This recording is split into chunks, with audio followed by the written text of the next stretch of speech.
ప్రస్తుతం తెలుగు రాష్ట్రాల్లో పత్తి పంటలో మొదటి దఫాలో వేసుకున్నటువంటి ఎరువులు, అలాగే పైనంగా స్ప్రే చేసుకోవాల్సిన స్ప్రే మందులు.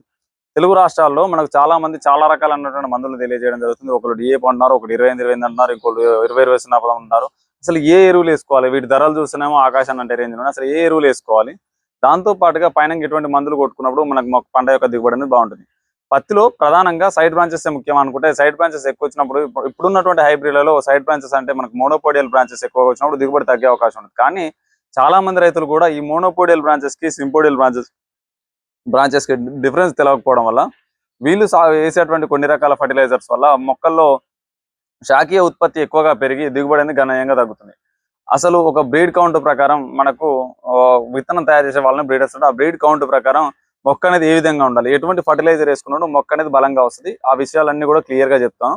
పత్తిలో దిగుబడి పెరగడానికి నిజంగా ఈ చమత్కార్ లాంటి వాటిని వాడుకోవచ్చా లేదా కూడా ఈ వీడియోలో క్లియర్ గా చెప్తాను. వీడియో చివరి వరకు చూడండి, ఒక మంచి ఇన్ఫర్మేషన్ ఉంటుంది, ఖచ్చితంగా మీకు అర్థమవుతుంది. అలాగే ప్రతి రైతన్న కూడా మీ యొక్క అభిప్రాయాన్ని 100% కింద కామెంట్ రూపంలో తెలియజేయండి. ఇక టాపిక్ లోకి వెళ్ళిపోయినట్లయితే, పత్తిలో అసలు మొదటి దఫాలో ఏ ఎరువులు వేసుకోవాలి, ఏ ఎరువులు వేసుకోవడం వల్ల మొక్కల్లో సైడ్ బ్రాంచెస్ బాగా వస్తాయి, దాంతోపాటు దిగుబడి బాగా వస్తుంది. పత్తి పంటలో ప్రధానంగా సైడ్ బ్రాంచెస్ అనేది రెండు రకాలు, ఒకటి మోనోపోడియల్ బ్రాంచెస్, రెండు సింపోడియల్ బ్రాంచెస్. ఏంటంటే శాఖీయ ఉత్పత్తిని ఇచ్చేటటువంటి బలమైన కొమ్మలు. ఇవి ఎక్కువగా రావడం వల్ల పంట కాలం అనేది ఎక్స్టెండ్ అవుతుంది, దిగుబడి పైన ప్రభావం చూపిస్తుంది. ఇప్పుడు మనకు మార్కెట్ లో వచ్చినటువంటి హై డెన్సిటీ క్రాప్స్ అయితే ప్రతి ఒక్కరికి తెలుసు హెచ్డిపిఎస్ అనేది. పత్తి సాగు చేసే ప్రతి ఒక్కరు కూడా హెచ్డిపిఎస్ గురించి వింటున్నారు. దీన్ని మన తెలుగు రాష్ట్ర ప్రభుత్వాలు కూడా ఎక్కువగా ప్రమోట్ చేస్తున్నాయి. దీని ఉద్దేశం ఏంటంటే మోనోపోడియల్ బ్రాంచెస్, మీరు అనుకుంటున్నటువంటి ఆ శాఖీయ ఉత్పత్తి కొమ్మలు రాకుండా ఉండడాన్ని హై డెన్సిటీ విధానం అంటారు.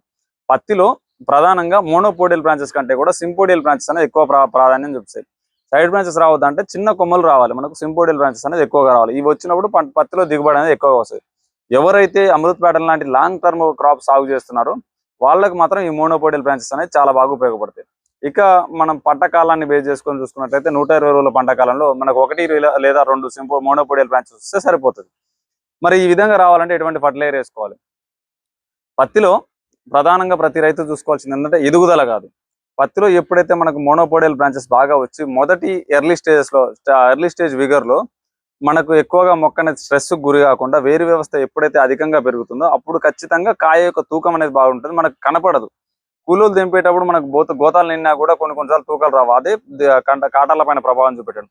ఎప్పుడైతే మనకు మొదటి దశలో వేరు వ్యవస్థ అనేది బాగా బలంగా అభివృద్ధి చెందుతుందో, మొక్క యొక్క హైట్ అనేది తక్కువగా ఉంటుందో, అటువంటి సందర్భాల్లో ప్రతి రైతన్న కూడా దిగుబడి ఎక్కువ రావడానికి అయితే అవకాశం ఉంటుంది. అంతేగాని పత్తిలో ఎర్లీ స్టేజెస్ లో చాలా మంది రైతులు చేసేటువంటి అతిపెద్ద పొరపాటు ఏంటంటే కొన్ని రకాలైనటువంటి బయోమందులు కొట్టడం, దాంతోపాటు యూరియా అధికంగా వేసి బస్తాకు బస్తా యూరియా వేసి మొక్కను తొందరగా పెంచుతున్నారు. దానివల్ల దిగుబడి ఎంత ప్రభావం ఉంటుందంటే చాలా వరకు మీరు ఆ భూమిలో 20 క్వింటాలు పండే దగ్గర మీరే 15 క్వింటాలు పండించుకుంటున్నట్టు. దానికి కారణం కూడా నేను తెలియజేస్తాను. ఈ పత్తి మొక్క మిగతా మొక్కలతో చూసుకుంటే పూర్తిగా విరుద్ధం. ఇది ఎంత వేడి వాతావరణంలో అయినా సరే, ఎంత కరువు ప్రాంతంలో అయినా సరే, మిగతా మొక్కలు చనిపోయినప్పుడు కూడా ఇది ఎంతో కొంత కాపునిచ్చి చచ్చిపోయేటటువంటి మొక్క. మనకు ఉష్ణమండల మొక్క కాబట్టి 100% వర్షాలు పూర్తిగా పోయినప్పుడు కూడా మొక్క ఎదిగిన తర్వాత కాపు ఇచ్చి చచ్చిపోతుంది. దాని కారణం ఏంటంటే ఇది ఎంత డ్రాట్ కండిషన్స్ అయినా చాలా అంటే చాలా వరకు తట్టుకుంటుంది. ఇక ఈ కండిషన్స్ అన్ని కూడా బేస్ చేసుకొని మనకు పత్తిలో ఎటువంటి ఫర్టిలైజర్ వేసుకోవాలి, ఎందుకు వేసుకోవాలో చూసుకున్నట్లయితే, ఫస్ట్ ఆఫ్ ఆల్ మీరు మొదటి దఫలో ఎరువులు వేసేటప్పుడు మీ ప్రాంతంలో డిఏపి దొరికితే డిఏపి వేసుకోండి, లేదంటే 20-20-13 వేసుకోండి. లేదంటే 25-25 అయితే నేను అస్సలు రికమెండ్ చేయను. ఆ రేట్ల ప్రకారం 25-25 మీరు వేసుకోకపోవడం ఉత్తమం. దాంట్లో పెద్దగా ఆశించినటువంటి ఫలితాలు ఏముండవు. ఫర్టిలైజర్స్ అన్ని కూడా కాంప్లెక్స్ అని సాయిల్ టైప్ ను, సాయిల్ యొక్క రిపోర్ట్ ని, అంటే నేల యొక్క పరీక్షల ఆధారంగా వేసుకోవాలి. కానీ మన దగ్గర ఎటువంటి పరీక్షలు అయితే లేవు. సాయిల్ యొక్క స్ట్రక్చర్ ని బట్టి వేసుకోవాల్సి ఉంటుంది. నా దృష్టిలో మొదటి దఫాలో 20-20-13 లేదా డిఏపి సరిపోతుంది. ఇది నేను ప్రాక్టికల్ గా చూసినటువంటి విధి విధానాల ప్రకారం 20-20-13 డిఏపి సరిపోతుంది. 25-25, 14-35, 10-26 లాంటి పెద్ద పెద్ద ఫర్టిలైజర్స్ అయితే మొదటి దఫాలో వేయాల్సిన అవసరం లేదు. ఎందుకంటే ఎర్లీ స్టేజ్ లో పత్తి మొక్కకు తక్కువ పోషకాలు అవసరం పడతాయి. దాంతో పాటుగా ఈ ఫర్టిలైజర్ యొక్క యూసేజ్ ఇక్కడ చాలా వరకు నేను చాలా వీడియోలలో చెప్పాను. ఫర్టిలైజర్ బస్తా మీద ఉన్నటువంటి కౌంట్ అనేది ఇంపార్టెంట్ కాదు, ఆ ఫర్టిలైజర్ ని, ఆ ఎరువుని మొక్క ఎంత వినియోగించుకుంటుంది అన్నది ముఖ్యం. తెలుగు రాష్ట్రాల్లో ఈ యొక్క నాలెడ్జ్ అనేది లేకపోవడం వల్ల రైతులు ఏం చేస్తున్నారంటే 25% పొటాష్ ఉంది కదా, 25% ఫాస్ఫరస్ ఉంది కదా అని చెప్పేసి బస్తాలు వేస్తున్నారు. కానీ గుర్తుపెట్టుకోండి, ఎంత పర్సెంటేజ్ ఎరువు అనేది బస్తాలో ఉందన్నది కాదు, భూమిలో అది మొక్కకు ఎంతలా ఉపయోగపడుతుంది అన్నది ఇంపార్టెంట్. దాన్ని ఆధారంగా చేసుకొని మీరు వ్యవసాయం చేస్తే ఖచ్చితంగా సక్సెస్ అవుతారు.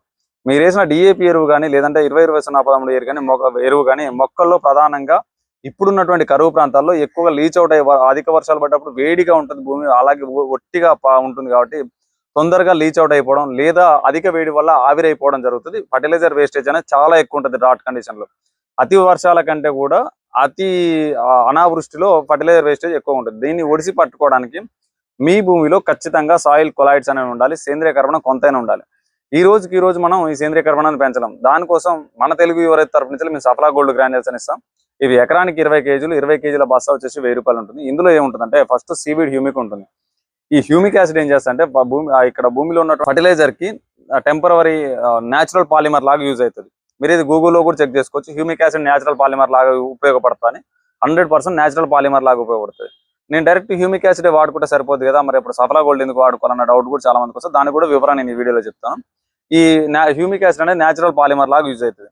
దాంతోపాటు సీవీడ్ అనేది ఆ న్యాచురల్ పాలిమర్ లాగా ఉన్నటువంటి న్యూట్రిషన్ ని పైన రెడక్టివ్ ఎంజైమ్స్ అనేది పనిచేయడానికి, దాంతో పాటుగా మొక్కల్లో ఎంజైమ్స్ ఈ మెటబాలిజం పెరగడానికి, డ్రాట్ కండిషన్స్ లో రూట్ ఎస్టాబ్లిషన్ లో మైక్రోబియల్ యాక్టివిటీ పెరగడానికి చాలా బాగా ఉపయోగపడుతుంది. దీంతో పాటు మన సఫలా గోల్డ్ లో బయోపాలిమర్స్ ఉంటాయి, కొన్ని రకాలైనటువంటి పాలిసాచురేట్స్ అనేటువంటి బయోపాలిమర్స్ ఉంటాయి. ఇవి కూడా న్యూట్రిషన్ యొక్క చీలేషన్ ని, న్యూట్రిషన్ యొక్క లీచ్ అవుట్ ని, అంటే చీలేషన్ అంటే మీకు విడిపోయే తత్వాన్ని తగ్గించి న్యూట్రిషన్ పట్టి ఉంచడానికి ఉపయోగపడతాయి. దాంతో పాటు దీంట్లో మైక్రోబ్స్ ఉంటాయి, ఈపీబీ ఎండమో ప్యాంథోజెనిక్ బ్యాక్టీరియా మైక్రోబ్స్ ఉంటాయి. ఈ మైక్రోబ్స్ ఏం చేస్తాయంటే భూమిలో ఉన్నటువంటి ఎకో సిస్టమ్ ని, సాయిల్ యొక్క ఫుడ్ వెబ్ ని కంటిన్యూ చేస్తాయి. దాంతో పాటు మైక్రోరైజ్ అనేది చాలా లోతు వరకు వేరు వ్యవస్థ వ్యామ్ కూడా ఉంటుంది. మైక్రోరైజ్ అనేది చాలా లోతు వరకు వేరు వ్యవస్థ వెళ్ళి పోషకాలు తీసుకోవడానికి ఉపయోగపడుతుంది. ఇవన్నీ కూడా ఈ సఫలా గోల్డ్ ఉంటాయి. ఎకరానికి 20 కేజీలు వేసుకుంటే సరిపోతుంది. ఒక బస్తా డిఏపి, ఒక బస్తా సఫలా గోల్డ్. దీనికి తోడు మీరు మొక్కల్లో మొదటి దశలో ఈ అమోనియా అనేది అధిక వేడి ఉన్నప్పుడు మొక్కల్లో టెంపరేచర్ తగ్గిస్తుంది, అధిక చలి ఉన్నప్పుడు మొక్కల్లో టెంపరేచర్ పెంచుతుంది. ఇది ఒక టెంపరేచర్ స్విచ్ లాగా పనిచేస్తుంది కాబట్టి దాంతో పాటుగా అత్యధిక నత్రజని వినియోగాన్ని కలిగి ఉంటుంది. అలాగే రిప్రొడక్టివ్ గ్రోత్ ని పెంచుతుంది. కాబట్టి మొదటి దశలోనే ఈ అమోనియా సల్ఫేట్ అనేది 20 కేజీలు ఎక్కువ వద్దు, 20 కేజీలు అమోనియా సల్ఫేట్ వేసుకోండి. దీనివల్ల మొక్క యొక్క స్టెబిలిటీ బాగుపడుతుంది, మొక్క యొక్క స్ట్రెంగ్త్ ఉంటుంది, మొక్క అనేది బలంగా రావడానికి ఉపయోగపడుతుంది. డ్రాట్ కండిషన్ లో మొక్క తట్టుకోవడానికి అవకాశం ఉంటుంది. కొన్ని సందర్భాల్లో ఫర్టిలైజర్ వేసుకోవడానికి అనుకూలంగా లేకుండా అస్సలు వర్షాలు లేకుండా ఉన్నప్పుడు, మొక్కలు అనేది వడలిపోతున్నప్పుడు, మొక్కలు అనేది చనిపోతున్నప్పుడు, ఈ సమయంలో మీరు చిలేటెడ్ జింక్ లీటర్ నీటికి 1 గ్రాము, లేదంటే మన తెలుగు రైతు వాళ్ళు అందించేటువంటి జింక్ గ్లూకోనేట్ 2 గ్రాములు, 2 ml, దీనికి ఒక 5 గ్రాముల అమోనియా సల్ఫేట్ కానీ, లేదంటే లీటర్ నీటికి 5 గ్రాముల యూరియా కానీ కలిపి స్ప్రే చేసుకోవడం వల్ల ఒక వారం పాటు మనకు మొక్క అనేది సర్వే అవ్వడానికి అవకాశం ఉంటుంది. ఇది ఏ దశలో అయినా స్ప్రే చేసుకోవచ్చు, గ్రోత్ పర్పస్ లో బెట్టని తట్టుకోవడానికి. ఆ తర్వాత ఒకవేళ ఫర్టిలైజర్ బస్తాలు లేవు, ఫర్టిలైజర్ బస్తాలు అందనప్పుడు మన తెలుగు ఎవరైతే మీకు స్టెరిక్ పి అని చెప్పేసి నానో పాలిమర్ టెక్నాలజీతో తయారు చేయబడినటువంటి ఒక యుఎస్ బేస్డ్ మందు స్టెరిక్ పి ఇవ్వడం జరుగుతుంది. దీన్ని స్ప్రే చేసుకున్నా కూడా మొక్కల్లో ఫాస్ఫరస్ లోపాలని తగ్గిపోతే ఆటోమేటిక్ గా మొక్క తన యొక్క స్ట్రెంత్ పెంచుకొని ఎదుగుదలకు సాధించడానికి అనువుగా ఉంటుంది. ఇక్కడ మీకు 3 రకాలైనటువంటి విధి విధానాలు తెలియజేశాను కదా. ఫస్ట్ ఆఫ్ ఆల్ డిఏపి కానీ 20 రూపాయల పౌండ్ కానీ తీసుకొని దానికి 20 కేజీల సఫలా గోల్డ్ కలుపుకొని దానికి 25 కేజీల అమోనియా సల్ఫేట్ కలిపి మొదటి దశలో వేసుకుంటే మొక్కల్లో మోనోపోడియల్ బ్రాంచెస్ కాకుండా సింపోడియల్ బ్రాంచెస్ ఎక్కువగా రావడానికి అవకాశం ఉంటుంది. మొక్క ఎన్విరాన్మెంటల్ స్ట్రెస్ ని చాలా వరకు సమర్థవంతంగా తట్టుకుంటుంది. దాంతో పాటుగా ఏదైనా పెస్ట్ వచ్చినప్పుడు దాన్ని నిలదొక్కుకోవడానికి కూడా మొక్కకు చాలా అనువైన వాతావరణం కలిగించబడుతుంది. ఇక ఫస్ట్ స్ప్రే ఏం చేసుకోవాలి? మార్కెట్ లో చాలా రకాలైనటువంటి మందులు అందుబాటులో ఉన్నాయి. నేనైతే పత్తికి రికమెండ్ చేసి వచ్చేసి ల్యాన్సర్ గోల్డ్, దొరికితే దాంట్లోకి మోనో. ఈ ల్యాన్సర్ గోల్డ్ ని మించినటువంటి మందు పత్తిలో అసలు వేరేది ఏది లేదు. మీరు ల్యాన్సర్ గోల్డ్ వాడుకుంటే సరిపోతుంది. మొదటి దశలో వచ్చేది రసం పీల్చే పురుగులు మాత్రమే, లేదంటే కొన్ని సందర్భాల్లో పురుగు వచ్చినప్పుడు దాంట్లో క్లోరిఫైరిఫాస్ కానీ, పెండాల్ కానీ, లేదంటే ఇమామిక్తిన్ బెంజోనేట్ కానీ ఏదో ఒకటి కలుపుకుంటే సరిపోతుంది. ఈ 2 మందుల్లో ల్యాన్సర్ గోల్డ్ లో మీరు మొక్క యొక్క స్ట్రెంత్ ని పెంచడం కోసం నేను మా తెలుగు ఎవరైతే బేస్ చేసుకొని చెప్తున్నాను, ప్లాంట్ బూస్టర్. ఇది పూర్తిగా మెటబలైట్స్ తో తయారు చేయబడినటువంటి ఒక సేంద్రియ ఉత్పత్తి. ఈ ప్లాంట్ బూస్టర్ లీటర్ నీటికి 2.5 ml. మల్టీమిన్, ఇందులో ఫార్ములా 4 మైక్రో న్యూట్రిషన్ ఉంటుంది. ఇది మల్టీమిన్ 2.5 ml. ఇది మార్కెట్ లో దొరికేటువంటి ఫార్ములా 4 కంటే కూడా కొంచెం ఎఫెక్టివ్ ఉంటుంది, ఎందుకంటే ఫార్మర్ ఎన్జిఓ ద్వారా తయారు చేయబడినటువంటి పూర్తి స్థాయి ఆర్గానిక్ ఉత్పత్తి. ఈ 2 కూడా ఎటువంటి బయో మందులు అయితే కావు. ఇవి పూర్తిగా న్యూట్రిషన్ మాత్రమే. నేను చెప్పినటువంటి ల్యాన్సర్ గోల్డ్ మాత్రం కెమికల్. ఈ కెమికల్ కలిపి స్ప్రే చేసుకున్నట్లయితే మొక్కల్లో స్ట్రెంత్ అనేది పెరగడానికి అవకాశం ఉంటుంది. ఎక్కువ డ్రాట్ కండిషన్స్ ఉన్నప్పుడు కొన్ని ప్రాంతాల్లో కరువు అనేది ఎక్కువగా ఉన్న ప్రాంతాల్లో ఆర్థో సాలిసిలిక్ యాసిడ్ లీటర్ నీటికి 2.5 ml నుంచి 3 ml వరకు వాడుకుంటే బెట్ట నుంచి మొక్క సమర్థవంతంగా తట్టుకోవడానికి అవకాశం ఉంటుంది. ఈ మాత్రం మేనేజ్మెంట్ లో 99% ట్రిప్స్ అనేది కంట్రోల్లో ఉంటాయి. మొక్క ఎదుగుదల కూడా బాగానే ఉంటుంది. ఎట్టి పరిస్థితుల్లో కూడా మొక్క అనేది ఎదగకుండా మన ఎదుగుదల పెరగడానికి విచ్చలవిడి గ్రోత్ ప్రమోటర్స్ అయితే వాడకండి. ఎందుకంటే పత్తిలో ఎంత తక్కువ గ్రోత్ ఉంటే అంత ఎక్కువగా దిగుబడి ఉంటుంది. పత్తి పంటలో ప్రధానంగా ఈ వెజిటేటివ్ గ్రోత్ అనేది చాలా ఎక్కువగా ఉన్నప్పుడు దిగుబడి తగ్గే అవకాశం చాలా ఎక్కువ ఉంటుంది. ఎందుకంటే వెజిటేటివ్ గ్రోత్ ఎక్కువ ఉన్నప్పుడు ఫ్లవర్ డ్రాపింగ్ అనేది చాలా ఎక్కువగా ఉంటుంది. దాంతోపాటు సెల్ఫ్ హీలింగ్ అనేది తక్కువగా జరిగి కాయల యొక్క తూకాలు అయితే తగ్గడానికి అయితే అవకాశం ఉంటుంది. కాబట్టి గ్రోత్ అనేది హెవీగా ఉండకూడదు, అలాగని పూర్తిగా ఉండకూడదు. మీడియం గ్రోత్ మెయింటైన్ చేస్తే సరిపోతుంది. మీకు సాధారణంగా మొక్క ఎటువంటి కరువు లేకుండా సాధారణంగా మొక్క పెరుగుతున్నప్పుడు రెండవ దఫా ఫర్టిలైజర్లో 10-20-26 కానీ 14-35 కానీ 14-35-14 కానీ ఏ బస్స దొరికితే ఆ బస్స వేసుకోండి. ఇదే పర్టికులర్గా వేయాలని ఏం లేదు. రెండిట్లలో కూడా సమానమైన పోషకాలు, ఈ పోషకాల యొక్క వినియోగాన్ని పెంచితే చాలు. మనం ఇక్కడ కూడా మన ప్లాంట్ బూస్టర్ కలిపేసుకోండి. రెండోసారి కూడా సప్లా గోల్డ్ వేసుకోవాలి. అంటే మనకు ఆల్రెడీ మైక్రోబ్స్ అక్కడ ఆల్రెడీ ఇనాక్యులేట్ చేసాం. మైక్రోబ్స్ అనేది ఒకసారి వేసుకుంటే సరిపోతుంది, మళ్ళీ వాడాల్సిన అవసరం ఉండదు. ఈ మైక్రోబ్స్ కాకుండా మిగతా అన్ని ఎలిమెంట్స్ కూడా ఈ ప్లాంట్ బూస్టర్ లో ఉంటాయి. సేమ్ సెకండరీ మెటాబలైట్స్, సేమ్ పాలిమర్స్ కూడా అవన్నీ కూడా ప్లాంట్ బూస్టర్ లో ఉంటాయి. కాబట్టి 1 లీటర్ ప్లాంట్ బూస్టర్ కలుపుకోండి. ఈ దశలో మీరు మొక్క యొక్క ఎదుగుదలను బట్టి 10 నుంచి 25-30 కేజీల వరకు కూడా యూరియా కలుపుకోవచ్చు.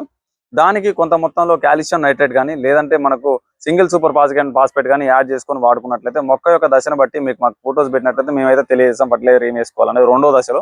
ఎందుకంటే ఆ మొక్క యొక్క ఎదుగుదల అలాగే దాని ఉన్నటువంటి సిచ్యువేషన్ బట్టి రెండో దఫా ఫర్టిలైజర్ అనేది రికమెండ్ చేయడం జరుగుతుంది. రెండో దఫా ఫర్టిలైజర్ వేసుకొని 2 సార్లు ఫర్టిలైజర్ వేసుకుంటే చాలు. ఇక పురుగు మందుల విషయంలోకి వచ్చినట్లయితే ఫస్ట్ సారి మీరు ల్యాన్సర్ గోల్డ్ ఎలాగో స్ప్రే చేస్తున్నారు కాబట్టి రెండోసారి SLR 525 కానీ డిసైడ్ కానీ రాన్ఫిన్ కానీ ఇలా చాలా మంచి మందులు ఉన్నాయి. ఇవన్నీ కాదు నేను ఇంకా కాస్ట్లీగా వెళ్ళిపోతాను అనుకుంటే ఎఫికాన్ ఉంది, ఎక్స్పోనస్ ఉంది, సింజెంటా ప్లెసివా ఉంది. ఇలా ఎన్నో రకాలైనటువంటి టెక్నికల్స్ ఉన్నాయి. ఇవన్నీ కూడా మొక్కల్లో స్ట్రెంగ్తీనెస్ ఉంటే మీరు గుర్తుపెట్టుకోండి. ఒక మందు స్ప్రే చేసినప్పుడు కొన్ని రకాలైనటువంటి బయో ఇన్పుట్స్ కావచ్చు లేదంటే ఇంకేమైనా స్ప్రే చేసినప్పుడు అందులో ఉన్నటువంటి హార్మోనల్ ఎఫెక్ట్ వల్ల వారం రోజుల వరకు మొక్క నీట్ గా కనపడుతుండొచ్చు, కానీ మళ్ళీ పెస్ట్ అటాక్ చేస్తుంది. కానీ మొక్కని న్యాచురల్ గా స్ట్రెంగ్త్ గా చేసి మీరు కెమికల్స్ వాడుకున్నట్లయితే ఎటువంటి నష్టం అయితే ఉండదు. పెస్ట్ కొంచెం లేట్ గా పోయినా కూడా మొక్క అనేది నిలబడుతుంది. ఏ బ్రీడర్ అయినా ఏ కంపెనీ వాళ్ళైనా సరే ఎవరినైనా అడగండి, మీరు ఈ పద్ధతి కరెక్టా లేదంటే మరి కొన్ని మందులు కొట్టగానే మొక్క విప్పారుతుంది కదా, బాగా వస్తుంది కదా అని చెప్పేసి అంటుంటారు కదా, ఆ మందులు బెస్ట్ అని ఏ బ్రీడర్ కూడా దాన్ని అసలు రికమెండ్ చేయడం. ఈ విధమైనటువంటి యాజమాన్యం చేసుకోవడం వల్ల పత్తిలో మంచి దిగుబడి తీయడానికి అవకాశం ఉంటుంది. ఎంత డ్రాట్ కండిషన్స్ వచ్చినా అంటే ఎంత పెద్ద కరువు వచ్చినా కూడా పత్తి మొక్క అయితే బతుకుతుంది.